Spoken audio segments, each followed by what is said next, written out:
Okay, so parking is ample. If you want to come down, so we're at Brew'd Awakening. This is off Hope Road in the Liguanea area. So before you would get to, what's that corner called? Matilda's Corner in Kingston. So there's enough parking here and there's enough parking to maneuver. And in terms of someone who needs a little bit more time or space, a wheelchair, stuff like that, there's definitely enough space for you. So let's see how everything else goes. By the way, I'm Adrienne. So I am a scientist. I have a PhD in biomedical engineering and I also read a lot. I read 120 books in 2024 and today I'm planning to talk to you about the top 10 books that I read last year, as well as review this coffee shop. So for the rest of the year, I'm going to be talking about coffee shops in Kingston, Jamaica, and trying to get myself a chai latte and a slice of carrot cake if they have it. So let's see what Brew'd Awakening has to offer.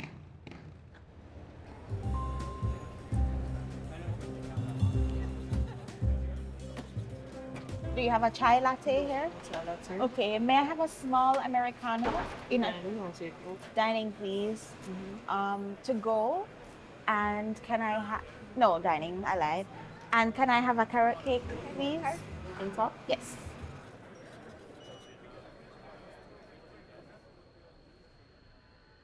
All right, so here's my little book bag, my little book tote. I got it from a local Jamaican designer called Tribe 9. And I think it's perfect to carry books in here, my phones, and anything else that I need.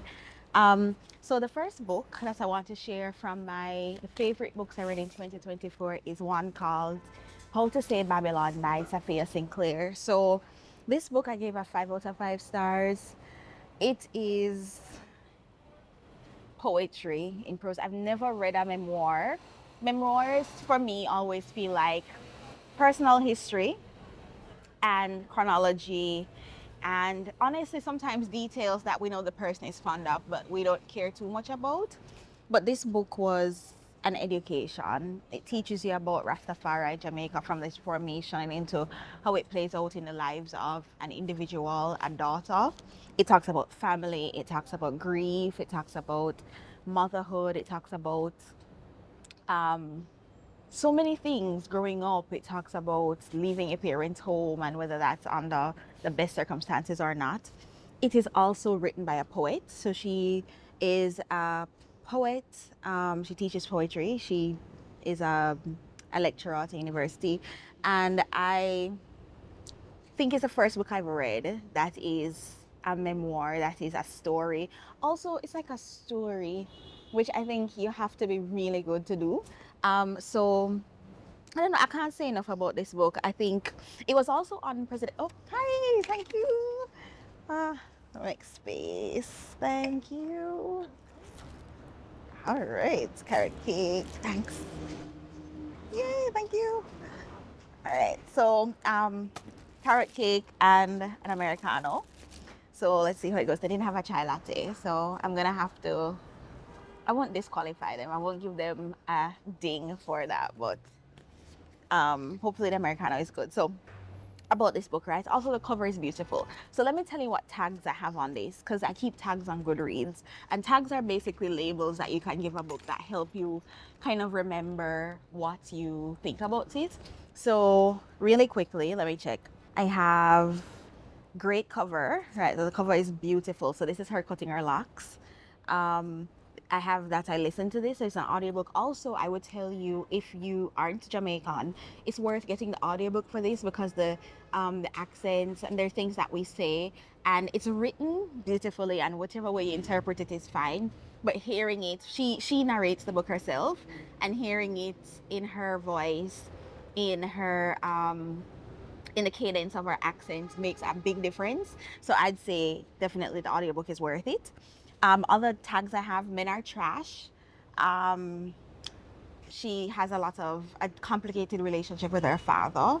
And yeah, men are trash. Also need a physical copy, which I have here. So I keep a tag of books that I definitely want in my personal library at home. It's a Caribbean book, so I have the tag Read Caribbean. And it's unforgettable for sure, and I would read this again. So that's all I'll say about this memoir. If you haven't heard about it, this came out in 2023. So it's been a couple years and it's still worth reading and going back to. All right, so let's pause and try a bite of cake. Carrot cake is my favorite. When I finally like develop my own recipe, I'm gonna be insufferable. Insufferable.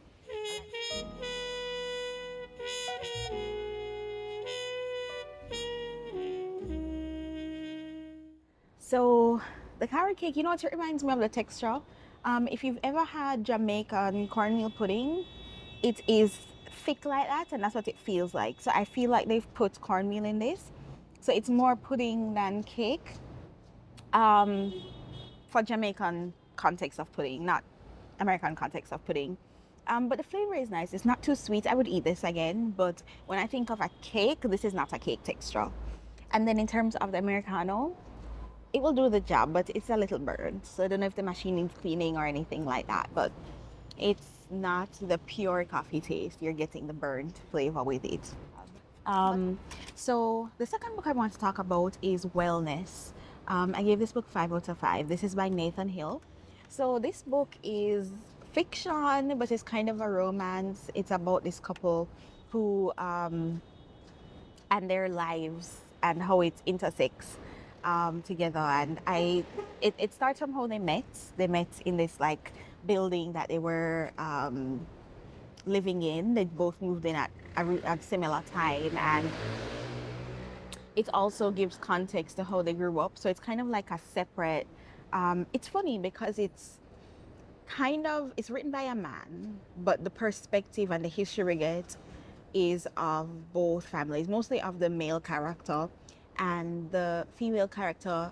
The title of the book has to do with her job, because she works in psychology, and it was just really interesting how the author wove their lives together. And I think this is one of those books that made me have a little more respect for men, because I realized after reading this book that I didn't think a man could write a romance that's really captivating, and it tells me a lot about how I think about men, like, because it was just so well done. And there's this chapter, I think it was like the second or third chapter, it's titled Come With. Also, this book has chapters. I think there's a lot to be said for books that include chapter titles. It's a little bit more work for the author, right? But it has an intentionality that almost always means that the book is special. And I think that this book was, some parts of it were hard to go through, because it talks about like losing loved ones, and sometimes in a malicious way. And it's kind of a will they, won't they, in terms of they're together, but will they stay together or not? It talks about them growing a family together, and the challenges they have with that. And it also talks about like changes in an era. Like, you know, they lived in this building that was like an old factory or something, and how real estate changed, and, you know, the price of things. And I think it was a very real book about young people like starting life together and the challenges that come with marriage and relationships. And this is one of the books that I'd actually recommend to a man to read. That wasn't like self-help and like make more money and rich dad poor dad, you know. I think it would be really good for a male to read as well as women. I really enjoyed it. So yeah, that was Wellness, and I think it was really memorable as well. Let me tell you the tags I have on Goodreads for that one. I have best narration. The narration was really good. The chapters have titles. I have that I listened to this one. Men Are Trash. It's not for all books, I promise, but I really do think that needs to be called out when it's relevant. Need a physical copy. I want this to live in my personal library. It's also unforgettable, and I would read this again. All right, and most of if it's top 10 in the year, I'm gonna feel that way about it. Like, I would read it again type thing. But that's fine. We'll talk about it. Actually, that's not true. For some books, they're painful. They're very good, but they're painful. Change your life, but do you want to read that again? Maybe not. So the third book I want to share of the top 10 I read in 2024. Also, this is not in order of ranking. This is in order of the order I read them. So the next one I want to share is Yellowface by RF Kuang. 4 out of 5. The book is, the characters are grimy. You know what grimy means? Grimy means when they're just messy, like they would like plot your murder and have no remorse about it. Those characters were like that. So it's about this book with this girl. One girl is Asian. Is she Asian? She's not Asian. They're both white. But her friend, in the first chapter of the book, like it opens like with a bang. Her friend dies. Her friend chokes. Like they're visiting and her friend dies. But she's always envied her friend. But she's kind of at peace with how exceptional her friend is. Her friend is a successful author. And she's beautiful and she like dates beautiful people, and and the other girl, she also is an author, but she hasn't had much success yet, but she's kind of at peace with it. She's just like, this is my life. Then her friend chokes and dies right in front of her, right? And what does the girl do? The girl goes and steals a book she's working on. Mind you, this book is about Asian culture. It's like Asian historical fiction, Chinese to be specific. So the actual author in real life, I believe, is Chinese, right? The girl is white. Another white girl was writing about this book for Chinese historical fiction. It's expected, but the one who was writing the book was keeping it under wraps. She dies. The friend goes and finds the manuscript, takes it, publishes it as her own, and is now, reaping all the rewards of this, and nobody's asking any questions. Some people have a hunch. Somebody tries to blackmail her. The friend's mother, right? The friend who has passed away, her mother kind of knows something but doesn't want to confront it. And this girl is just okay with, at first she was feeling a little bit like guilty and worried that she'd get found out. And then as the book goes on, she kind of doesn't worry about it anymore. And so there's a villain in this story. And honestly, yes, the girl who stole the manuscript might seem like the main villain, but that's not actually who the real villain is in the end, which tells you how messy this book is. So if you just want something that's gonna like hold you for the whole time, this is a really good one. And it talks about other social things, right? By the way, I like books like that, like cultural appropriation and things like publishing industry. It's definitely, publishing is known to just be kind of messy. And it also talks about that a little bit, agents and agencies and how that works and things like that, and the process of writing a book and if it's believable and things like that. And so speaking of believable, I just say overall that this is plausible fiction. That's what I'm calling it, meaning I could actually see this happening in real life. And I like when an author can write something, pull something out of thin air that feels like it could actually happen in another life to someone else, So let me tell you the tags I have for this book. I'm laughing because it was just like so funny. So I have best narrations for this tag. I have great cover. The cover is perfect. I also have that I listened to this. Okay, I don't have would read again on this one. I got the enjoyment the first time. I don't think I need anything else from it. The next book is Africa is Not a Country, Notes on a Bright Continent. This is by Dipo Faloyin. This is by Dipo Faloyin, and he's a Nigerian author, Nigerian British, I believe. So I give this book 5 out of 5. If you want a book that's educational, so I like books that I learn something from. I like enjoyment. I love fiction, but I like to learn something. And this is something that is teaching you about the entire continent of Africa. A lot of people will just say, yeah, I went to Africa, or yeah, my name is African. Okay, can we localize? There are 54 countries in Africa, I believe, 56. There's so much. The culture is vast, right? Going from west coast to east coast is so different, and this is pretty much telling you a lot about individual regions, individual countries, the French influence, the British influence, the Portuguese influence, all of these things that the entire nation, all the nations in the entire continent went through, from colonialization up until now. And it is also humorous, right? It's kind of breaking it down into things like museums and who owns what, and Honestly, if you're black, if you are of African descent, at times it's going to make you a little mad because colonizers were egregious, and to this day they hold things that belong to a country because they actually feel and say that they don't think the people who made those things are able to care for them well. They are saying that a lot of the treasures that they've stolen, right, they don't believe that somebody could protect it well, okay, because they came in and weakened entire economies just to get their hands on these treasures. All right, they're families that still exist today who they rightly belong to and can't hold them. It talks about food, it talks about, you know, which country has the best jollof rice, and obviously the author is Nigerian, so he thinks theirs is the best. But it gives you just context for a lot of the things, and it makes me want to go read that book by Walter Rodney, How Europe Underdeveloped Africa. That's on my reading list for this year.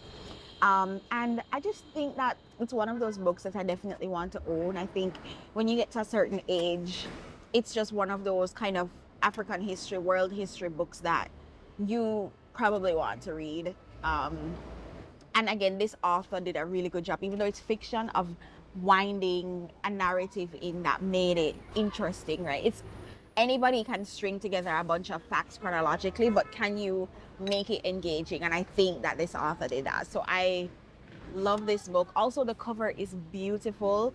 It uses it's a style that's like digital art, but it's not it's, even though it deals with maps, it's not like overly mappy, if that makes sense. You know, maps tend to be a particular style of illustration, and I just thought this was really nice. So let me tell you what tags I have for this book. So the tags I have are great cover. Listen, I listened to this book. Must read again. So I have would read again, but also must read again. There are very few books on the must read again. I need a physical copy, and also it's unforgettable. The Lost Love Songs of Boysie Singh by Ingrid Persaud. Miss Persaud is Trinidadian. I believe she lives in the UK now. This book, so How to Say Babylon was immersive, like you were there in the culture, right?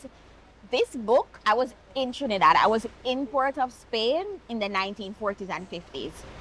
This is historical fiction, so that means it's fiction around a particular time, and there's a story. So the man who this is about, Boysie Singh, he lived for real in the 90s and 50s until his death, when they actually, because of some crime he did.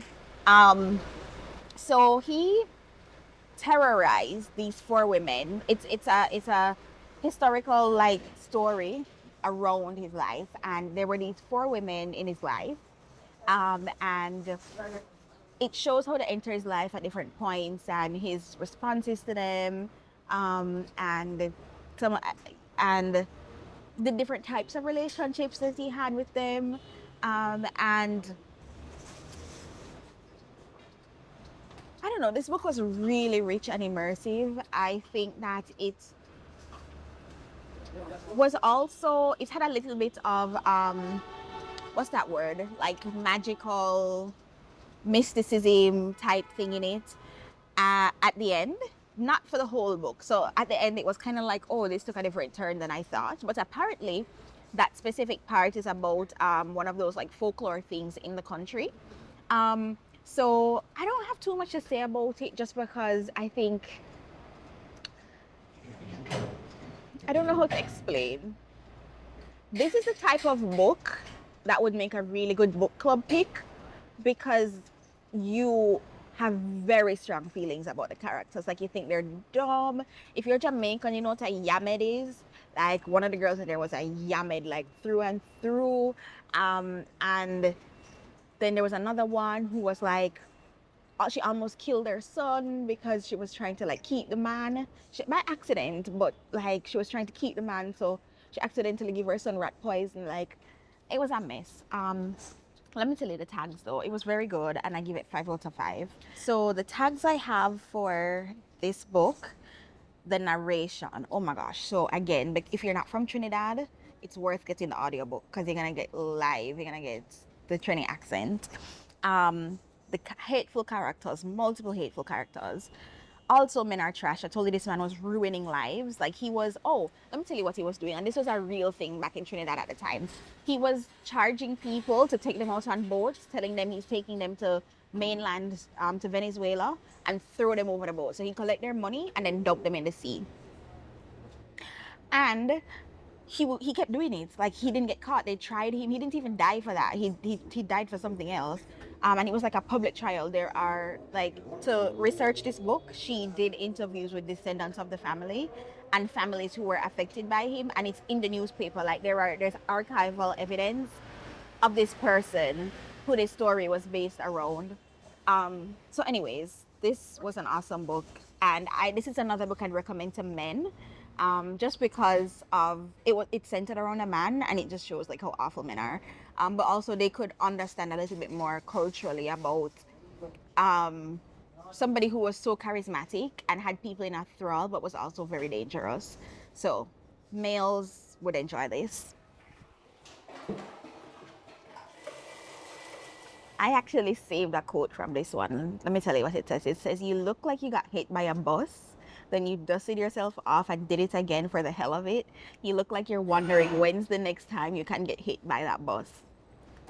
People, yearning in a book, yearning. This was a short book too. Like you could even call it a novella. I wouldn't call it a novella, but you could, right? For the audiobook, it was like 4 hours. The average audiobook is 8 to 10 hours, right? It's written from the perspective of a young man, a young black man in London. And he meets this girl, and they're still young. They're like university age, like, so still, like late teens to early 20s. And this is one of the first times I read a book and I felt like I wish I wrote this. Like it was almost simple it was pure. It was pure.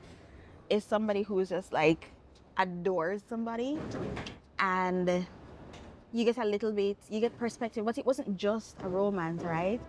It was also a social commentary, because while he's enraptured with this girl who he's with, he is experiencing trauma from being racially profiled in London, and it showed how we get a lot of this visibly from the US. Their news cycle is a lot more loud, it's a lot more omniscient across the globe, but it happens a lot in Britain as well. And this is kind of a commentary on that and what he's experienced, even as he's falling in love with this girl, and like they're trying to make things work. It was short, so you could like inhale this book, which I 100% did, and do it again. Like you could read this twice in a day. And I don't know, it's just one of those like comfort reads. And let me tell you what this book feels like. If you've ever watched Moonlight, the movie that won an Oscar, and you know how it's got these rich tones, these like blues, and these like, the skin tones are magnificent, right? They're darker skin actors for the main character. This book is a book form of Moonlight, not in story, but in richness and color, okay, and storytelling. And it's just one of those books that you like keep and reference and like go back to, just like how Moonlight would be that, for its style. Even the cover of this book is similarly stylized. Like they choose a palette, and then the people on the cover are darker and stuff like that. And you know what I love? It's unapologetically black. Like it's very black, and it's okay to not be black. I read a lot of books that are not black, but there's no question that this is a book for a black experience. So I love this book. So next we have Slow Dance by Rainbow Rowell. This is my first book from this author, and the cover doesn't tell you anything about what's happening in the book. You can kind of guess it's romance because there are flowers involved and it's got pink, but you have no clue. It could be about death for all you care and just be a very morbid way to represent that. This book, so if I thought the last book was yearning, literally because a lot of times they were apart and he was just thinking about this girl, and but this book is friends to lovers trope, but it has kind of it's not your everyday romance fluff.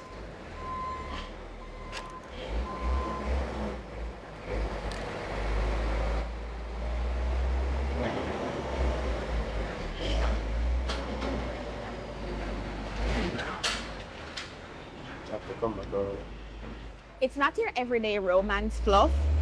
This is a romance book, but it's for a romance person who is serious about romance, okay?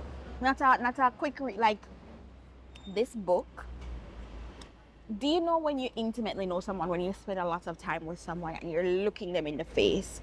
You know which ear they grow hair on, you know how long their nose hairs are? This is the kind of book that is giving you that kind of love, right? This is the kind of book that is talking about the kind of relationship you have with someone. They know you better than you know yourself.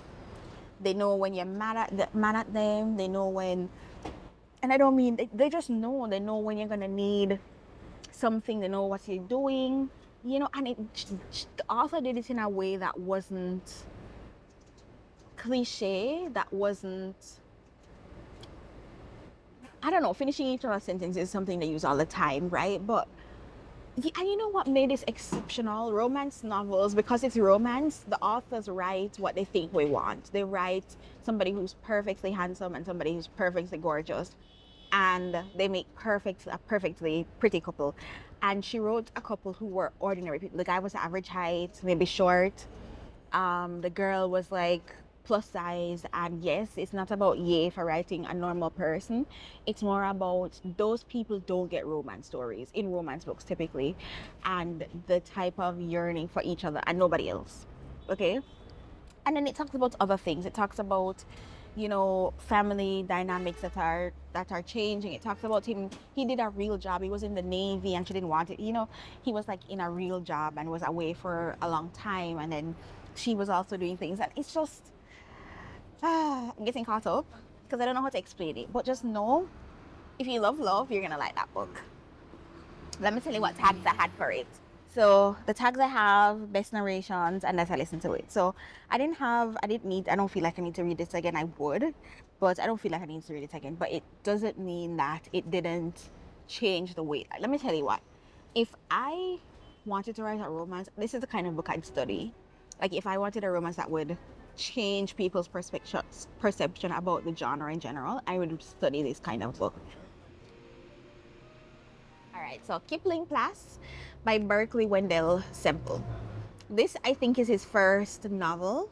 It's a Guyanese author. I don't think he's from Guyana. The book is Guyanese historical fiction. So we're getting a lot of Caribbean historical fiction in my top 10 this year. It's just a coincidence, but they're all great. So this book, I think I'm like the first review on Goodreads for it. So it's very new.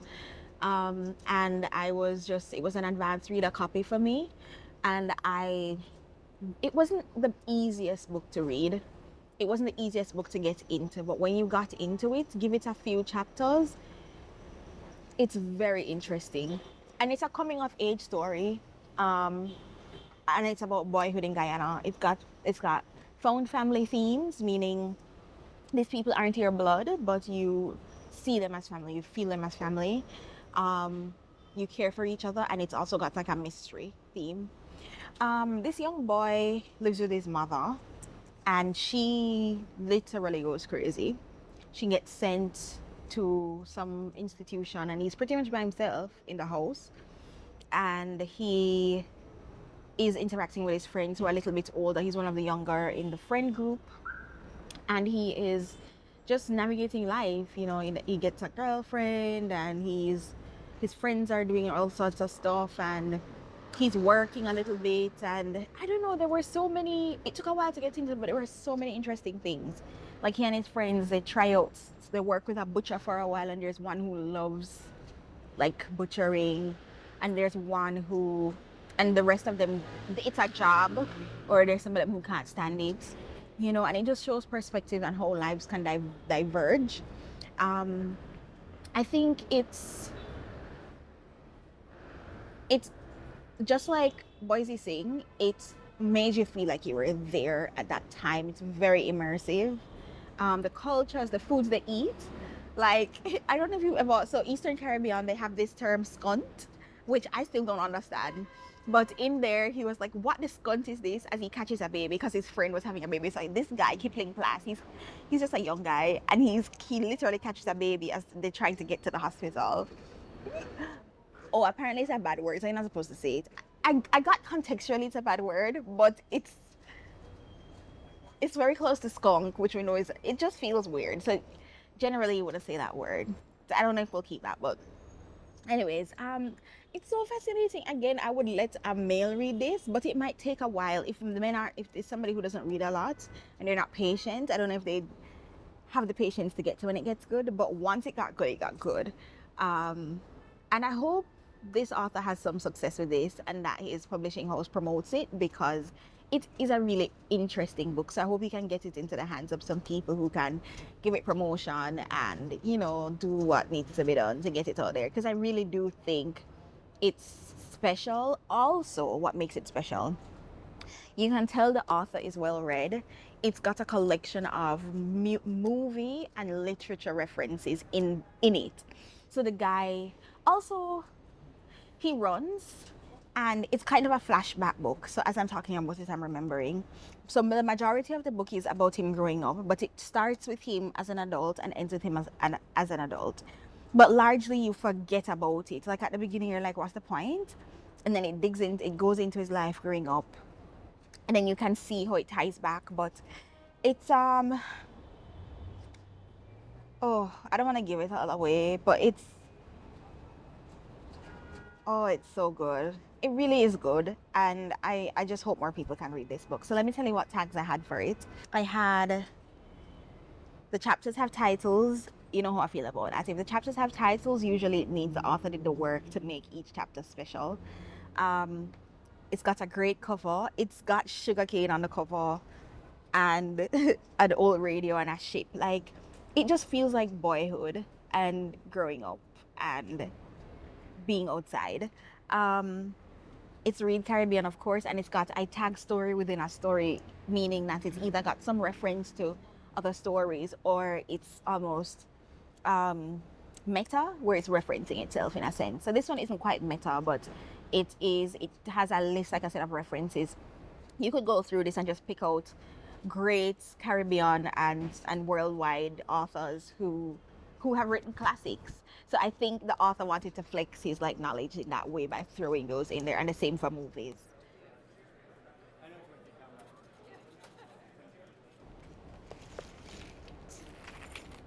All right, so this book is a scientific comic. Most people have not read that. I know this is my first time. So this is coming out of, I want to say it's the Netherlands. Um, I got sent this from a scientist. It was really cool. It got FedEx to my office at work. So it's called Arador, and they do a lot of work in animal science and what's it? Heat. I don't want to misquote, but just look up Arador. So they have a publishing arm and they have their science-based arm, research arm. So this is literally about horses. So if you're a vet or you know a vet who works on horses, you should get them this book. It's signed to me, and I love this. So essentially, it is actual research that's been done that they distill and they put it into a comic form so that the average person can learn about it. So it's got regular comic bubbles, it's got illustrations, it's got and it's broken up into chapters by studies, or by, I guess, things you should know. So let me find and read them to you. Okay, so senses, emotions, social behavior, the development of a foal, behavioral needs, illness and pain, problem behaviors, motivations and learning, activities and choice, and the horse-human bond. So literally, if you want to, for example, start riding horses, before you go, like, you could read this to get a little bit of background and then go interact with them. This does not substitute for literally going and interacting with the animal, but it gives you ideas about their cues. Are their ears up or down? What does that mean? Are they jittery? Are their eyes, are you seeing most of the whites of their eyes? Are you seeing more of the pupil? Stuff like that. They actually mean something, and through science they've studied it. It also is telling you a little bit about how we should be treating them. Well, not a little bit, it gives you a lot, but you know, a lot of times we think that animals, for example, are capable of being spiteful. Like if you do something they don't like, they'll be spiteful. And while they're capable of intelligent, of emotions, they don't have, for lack of a better word, the intelligence to be spiteful, right? Or to take out revenge on somebody. Maybe some do. Like, I don't know if you've heard about that case with the elephant, the elephant who like went back to this lady's grave, that funeral, and like stomped on her. That was like actually recorded. And it was on social media for a while, but this elephant who, I guess they're saying, remembered some wrong she did and went back and stomped on her. Just as how they can go back when they pass a site where one of their babies died or were buried, they will pass and mourn. So horses have, you know, intelligence and memory, but not necessarily to that level. So I really liked this book just because of what it represented. It represented a way, if you do science, science builds on the science before that and the science before that. And they did that. They did that while teaching us and making it fun and funny. There were times when there was this one character and it was so ignorant, and she'd ask ignorant questions, and then it would be like a teaching moment. And I just think it was a very clever way to do this, and I really hope to see more stuff like this. It doesn't have to be about horses, it could be about birds, it could be about flora or something else, you know. So this was just really cool, and so I recommend to anybody who is into horses.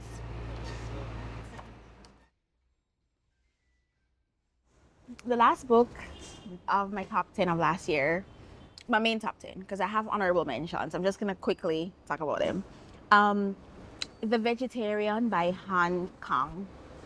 This book is, I want to say, is it Japanese? It just won the Nobel Prize last year. That made me very curious. And I loved the fact that it was like, I want to say 5 hours. It was short. And a lot of times authors feel like they can write, so they need to just write. So we end up with 15-hour long books, or audio books, or 400 or 500 page books. And some of them don't need to be that long. But this said a whole lot in a little bit of time and words. And it was fascinating. It's almost a thriller, and I don't like thrillers. But it was almost a thriller because this lady is losing her mind. And you don't actually know if it's intentional or not. So it starts with her being a normal woman, normal wife. She has a job, and she has this dream that animals are, there's a lot of blood and the animals are dying. And she says she needs to stop eating meat. So she stops eating meat, hence the term, the name, the vegetarian. She stops eating meat, and she descends into what's the word? Malnutrition, and also what's the word? Her mental health just escapes her, and over time she loses her husband, she loses her family. There's a whole scene. They try to force feed her meat. She ends up in the hospital. Her parents are trying to intervene because they want her to keep the husband, and a lot of it is like the culture behind. It shows a lot of the culture behind how much we are expected to follow norms. Especially in an Asian society, which can be a little bit more, I don't know if strict is the word, but I, at the end of this book, still don't know what's going on in terms of, I don't know if she really went crazy or she just let them think she was crazy because she decided she wasn't going to do certain things. And the main thing was that she wasn't going to eat meat, but it changed her. She stopped eating a lot of things after that too, and she was just like skin and bones and in a home being taken care of, and then her family didn't know if they should go see her or not, and it was just interesting. And again, I'm lost. There's some books at the end of it you don't know what's going on, and I was okay with that. I really was, because it was so fascinating. I've never read a book like that. And this book was originally, I think maybe that's one of the reasons why it's been so long, because it was published back in like 2007 or something, I want to say. 2007. and it's just in 2024 getting the Nobel Prize for Literature. And I think that was partly because with translated works, it takes a little bit longer sometimes for it to come out. English is more pervasive, so a book that's a bestseller in English will more likely be popular in another language than vice versa. But man, this book was a trip. So if you just like books that make you think, this is a really good book, and it's short. So I'd say if you wanted a book that to just ease your way in, that's definitely gonna be keep you engaged and not be too long. This is a good entry if you wanted to pick up a book. And let me tell you what tags I had for this. Great cover, very fascinating cover. I listened to this. Men are trash. You're supposed to be better or for worse. If your wife is sick and you're plotting to escape, men are trash. And it's unforgettable. Like, I don't think I'll ever forget that, what, because I'm still confused, but it's very memorable. So those are the top 10. I'd say if you had to pick any three of those to read, How to Say Babylon,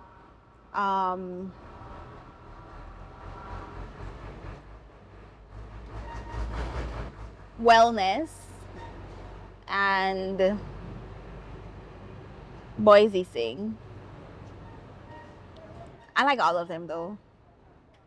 Africa is Not a Continent would be my next, just for the historical lesson. But those were really good books. I will never forget them.